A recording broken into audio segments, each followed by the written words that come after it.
My best friend, we've been best friends since we were 14 years old, and she always tells me, use my story when you talk to these kids, right? She met her husband when she was 15, and we all thought he was the greatest guy for a while. And 20 years later, and 3 kids, you know, just literally in this last 6 months, they finally separated. But here I am, somebody who does this for a living, who talks to people about healthy relationships and about abusive relationships. I couldn't talk her into leaving until she was ready. Yeah. So the hardest part about being the friend, standing on the sidelines of somebody who's in an abusive relationship like that, is going, what do I do? Because even if you do tell somebody, can you force them to leave? You can't. So it's really hard. And if you look at that list on how to help a friend, one of the things is just make sure that you're their friend. Be supportive, and just let them know I am here. Yes, encourage them. This isn't good. This isn't healthy. This is unsafe. What can I do to help? Help them with a safety plan if they are ready. But one of my best friends, saving grace, is her 2 best friends, me and one other girl. No matter what he tried to do to sever that friendship with us, because he did over 20 years, right? Because he did not like us in her life. The fact that we were there when she was finally ready to leave, and we never were like, we were just like, I'm here when you're ready, and just constantly encouraging her that this isn't okay. And eventually she did leave. But as the friend, you're also scared sometimes, like, is she going to leave before something really bad happens, you know? But it's hard. It's hard to be that friend. Okay, and what are some of the other resources, though, that you think, some of the other people that you may talk to in your life? We have a really good guidance counselor here, too, our social worker. Mm-hmm. So this school is really, a lot. Oh, yeah, we has some really great people. Yeah, this school is good about that. Wonderful. Yeah. Independence High, plug in. Right? Independence High School. Independence High School has great resources. I think Miss Lopez knows more about my personal life more than my mom does. Yeah. She's like the second mom. Yeah. That says a lot. You know, that says a lot, that you are very important. Well, you know, I think one of the things that has helped me with these young ladies is that I was a victim of domestic violence myself. And I was married for 16 years and before I had the courage to leave. And I was in my 40s when I finally left with 2 little girls. And that's how I ended up at Independence High School. But, you know, I had to leave where I was living in Gallup for my own safety and my children's safety.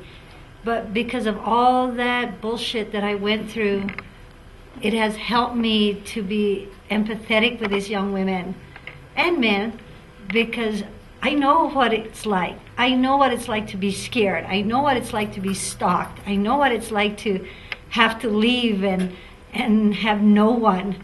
So these women are in the same boat also a lot of the time. So I can relate to them. And I think that helps me build that bond, and hopefully they see that I was able to get out of it, and I hope that I'm the role model that they need so that they can see that I don't have to live like that. I don't have to put my children through this, because we don't. We don't. And I was college educated, and I would always think, that's not me. I'm not a victim of domestic violence. How can that happen to me? I would know. But when you're in that box, you don't see it. That's very true. Thank you. So Whenever we meet a new guy or have anything happen to us, we'll be like, Miss Lopez, do you know about this guy? Is he good? What do we do? Like, we're really lucky to have her. Yeah. She tells me things that I don't even know about guys I talk to. She'll be like, well, did you know this? I Yeah. So we really appreciate her and Miss White and Miss Gwen. Three of them really helped us out. So. Awesome. We try. Great. That says a lot. I mean, I don't hear that kind of support. I mean, I go to a lot of schools too, and that's just really amazing. That's what's great about this school, is that we have a support system and we have people that we can talk to about the real world, and it's not, oh, that's your parents' job, because a lot of parents don't take that role. Right. And so we have the people who can help us when we don't have anyone else to go to. And even if we feel comfortable with the teachers, we're comfortable with the people around us. We learn to trust them, whether it's a good thing that we trust them or it's a bad thing. We learn to trust them, and it's helped everybody a lot this year. I've seen Ashley grow stronger. I've seen Brianna grow stronger. I've seen Sam kick ass this year with graduating and working and taking care of her daughter.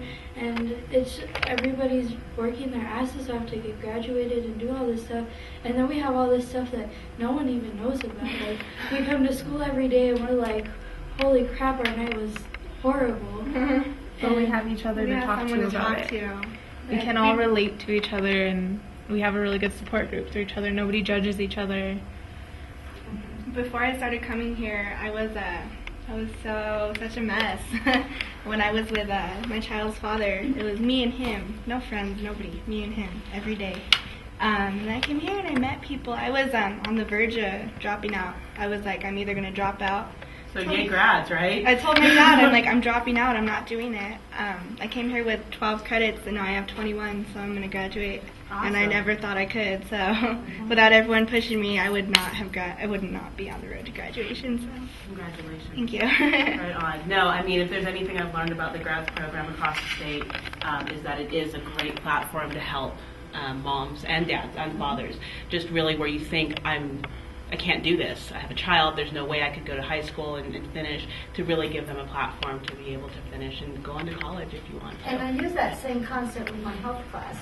You know, they need a support group also. For sure. They don't have children, but they still have the same issues. And we have a rule in our classroom that whatever we say in that classroom needs to stay in that classroom. And so it goes for all of us. Same thing in here right now. You know, but although they're going to be all over the world. Well, I mean, some of the personal stuff, of course, we'll cut out some of the real personal stuff. I think young women and young men need support groups like this. Because, like how someone said, at home you don't have it. And a lot of parents say, well, it's our job to teach them about this, but they're not. They're not teaching them about that. They're not. And again, somebody who does this goes around the schools, I do hear a lot, some of the stuff I say, it's the first time a lot of students have heard about it. So, And also, yay. and also with that, I do want people to understand that just because we're moms doesn't make us unavailable to talk to. We are able to talk about the same exact issues. Just because we have a kid does not mean we're like, oh my God, can't touch us, can't talk to us because you think we're gonna say something about our kid. I don't think that. Like I feel like I can go out and hang out with people that don't have kids and be perfectly okay with it and be perfectly normal with it, and not always bring up my son or anything like that. It's just you gotta realize that we're still teens and we're still going to want that life and we still want that social life and we still want to be able to talk to people about what's going on with their life because we might be going through the same exact things. The only difference is we have a kid. So you're saying you want to still be a support system for even people who may not be parents. Yeah. And that's not going to change however old you are. I mean, I'm in my 30s, I have a child, and I have a group of friends that don't have kids. You know, we all still hang out and share stories, and we're all still dating and have relationship issues. Right? A lot of time you realize that the people who don't have kids, if they ever have that problem with the relationship, they come to you. Because for some reason, some people just want to come to you if they have a pregnancy problem or they're scared. They come to you because they feel like, oh, you've been there. Maybe you can give them some piece of advice that'll make it all better in the end. And that's another good thing. Because like you get friends like that, you have like someone's back while doing that. Because you can't always go to a parent or an adult because parents can overreact and sometimes you feel like an adult can't understand you, but you always have like those friends. And like she said too, I mean, as an adult, sometimes we have mandatory reporting laws, you know? So if you do come sometimes with certain information, you might be a little scared, like what's going to happen if I tell? Are they going to have to report this or not? So, yeah, no, great resources, knowing each other. Having difficulty saying no, right? Super easy to want to please our partner, right? I don't care, I just want to give them everything they want, even though I may not want to do this, right? A healthy relationship, you're going to be able to set those limits and set those boundaries and say, this is what I need, this is what I don't need, and it's okay if I say no, okay? Changing your behaviors or plans to satisfy them, that kind of comes along with always trying to please your partner, right? Don't change who you are, stay true to yourself, okay? Going against personal values to please others goes along the same line. Stay true to who you are, stay true to your values, and don't change them based on what somebody else wants.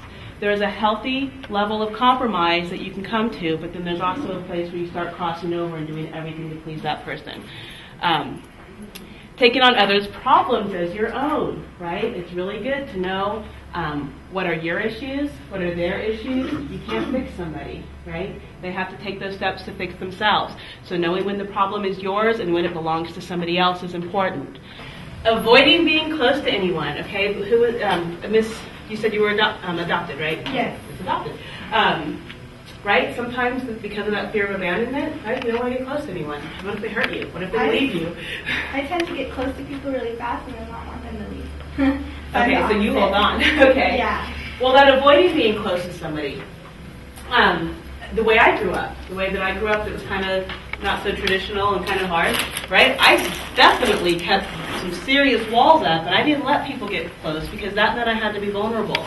And boy, I wasn't going to be vulnerable and let anybody hurt me because no way, you know?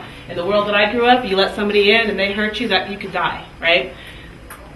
Feeling comfortable being who you are and allowing people to get to know you, and sometimes that takes work, learning how to be vulnerable and allowing somebody to trust you. I mean, allowing yourself to trust somebody and somebody to care about you.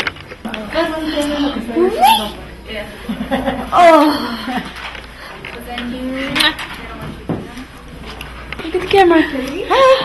What do you think was the most important piece of material that you picked up today from the Also, let your presentation? kids be around it, be around the abuse and stuff, because these little ones could pick it up easily and do it to their girlfriend or boyfriend when they get older. And I don't want that to happen to him, or it be the other way around. Was there anything from the presentation that stood out to you? I think it's the same as her. Just don't let myself be abused because it's going to affect her in her future relationships. So I got to be strong for her. I'm definitely going to have to take things slow and get to know a person and make sure they're right before I introduce them to her, have anything too serious that if they come in her life and then leave, like I'm not going to put up with that. It's going to have to be the right person. I'm not exactly looking for anything right now, but if I were to, I would know the signs of what to see and how to choose the right partner. About like the abusive relationships, how badly they are and how like dangerous they could be. Yes, actually it will help everybody. I think it's actually really great that they're doing this. How's it going to help you? Just it'll help me like figure out who to go out with and who not to go out with anymore, and help me with not getting into an abusive relationship. About like the sexting, actually, because I didn't know a lot of stuff about the abusive relationship. Really? Yeah. Because I was actually in an abusive relationship and I didn't really see those signs until like I watched the presentation, and now I'm like more alert. I'm gonna see the red flags, and if like a bunch of those red flags happen, I'm just gonna like stop the relationship right away and not get too deep into that relationship. Not letting you hang out with your friends and jealousy, and checking your phone, like not trusting you.